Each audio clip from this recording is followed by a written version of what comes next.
સમાચાર ભાવનગરથી સામે આવ્યા છે। ભાવનગર જિલ્લાના સિહોર તાલુકા પંચાયત પ્રમુખ 4 જ મહિનાના ટૂંકા ગાળામાં ત્રીજા પ્રમુખની વરણી કરાઈ છે। તો ભાવનગર જિલ્લાના સિહોર તાલુકા પંચાયતના પ્રમુખ માટે ખાલી પડેલી જગ્યા માટે આજરોજ ઇન્ચાર્જ પ્રમુખ ગીતાબેન પરમારના અધ્યક્ષ સ્થાને પ્રમુખ માટે ચૂંટણી યોજાઈ હતી, જેમાં ભાજપના લીલાબેન કુરજીભાઈ મકવાણા પ્રમુખ પદે 13 વિરુદ્ધ 7 મતે વિજેતા થયા છે।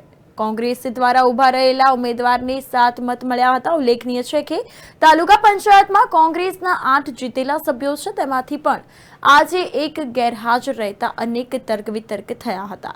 भाजप वती तालुका प्रभारी नानुभाई डाखरा द्वारा चूंटायेला सभ्योने पक्षनो आदेश जारी करायो हतो, जेनो भाजपना चूंटायेला अने हाजर तमाम 13 सभ्योए स्वीकार करी आदेश मुजब मतदान कर्युं हतुं। तो आ तके भाजप जिल्ला महामंत्री भरत मेहर, तालुका ग्राम्य प्रमुख काळुभाई, भरतसिंह गोहिल सहित भाजपना कार्यकर्ता તેમજ હોદ્દેદારો મોટી સંખ્યામાં ઉપસ્થિત રહ્યા હતા।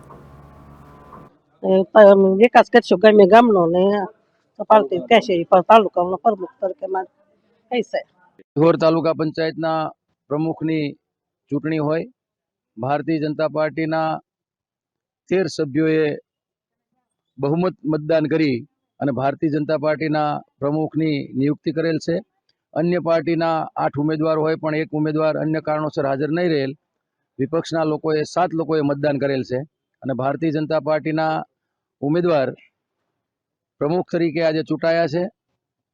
ભારતીય જનતા પાર્ટીની એક નેમ છે, છેવાડાનો માનવી આજે સુખી થાય, શોષિત, પીડિત, વંચિત, ગરીબ દરેક લોકો સુખ સંપત્તિ મેળવે અને નરેન્દ્રભાઈ મોદી અને અમારી ગુજરાત સરકારની નેમ છે કે એક પણ ગામ વિકાસને વંચિત ન રહે। તો આ તાલુકા પંચાયત એ આપણું ગામડાઓનું મહત્વનું માધ્યમ હોય, તો તાલુકા પંચાયત દ્વારા પણ જે તે ગામમાં જે તે જરૂરિયાતો હશે વિકાસની, એ વિકાસો કરવા માટે પાર્ટી તત્પર છે।